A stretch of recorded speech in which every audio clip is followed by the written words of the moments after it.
As soon as the car is recovered, it's hidden away behind the service area. The engineers and bosses are quick to start the post-mortem. There's no question of repair, although Petter's first thought had been to try the engine. I started it, I remember, and then I just looked on the left on the roll cage, maybe not. Safety rules dictate that if the roll cage is damaged, the car cannot be repaired. Petter's rally is over. Steve Farrell knows that the performance of the car has improved, but Petter's crash is perhaps the clearest measure of how much more there is to do. I think we all accept that we've got a performance deficit to the other cars, and that sometimes he tries to make up that deficit himself, and largely he does, and largely gets away with it. We are maybe pushing a little bit too much compared to what we should do, but sometimes there's no limit, but today it was. I fully accept that a driver of that competitive nature, even if they haven't got the equipment to finish first, are still going to attempt almost the impossible, and in doing that we're actually forcing him to drive beyond the limits of the car, and that clearly is going to be, you know, he is having to take more risks. Well, guys, I just want to say a couple of words when you're here now. Sorry for what happened. That's how it is. We're trying very hard. Petter may sound like he's apologising, but like Steve, he feels that ultimately the engineering of the car is to blame.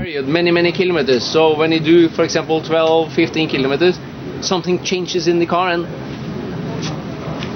I don't know what it is. Everybody do mistakes. I did it today. And you will not prepare the car again. Trust me. So I just want to say thank you, guys. And thank you very much.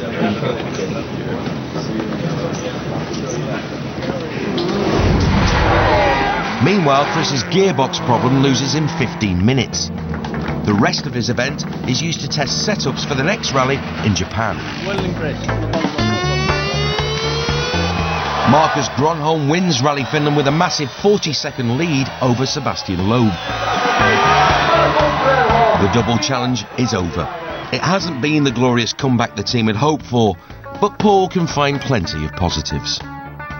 The biggest motivator in the moment is that all the boys in the team and the girls come to win. You know, it's as big a part of it for them it is for the drivers, and what they're seeing over the last two events is actually performance. That is motivating them, so they know that if it all comes together we will get the result. I don't think that today's accident has made me rethink our strategy. We're going to take more risks in order to get the performance level of the car. Well, frankly, in order to win before the end of the year.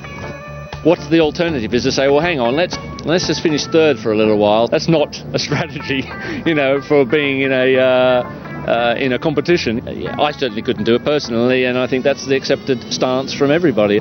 We've just got to keep pushing and pushing and pushing. When the floodgates open, I've seen this happen so many times before, you go through these dry spells, and when it opens, it all comes together. The car's right, the driver's right, the team's right, and then it'll work. But with Rally Japan just 14 days away, the time to get it right is running out. On their home rally, the bosses at Subaru have their pride at stake.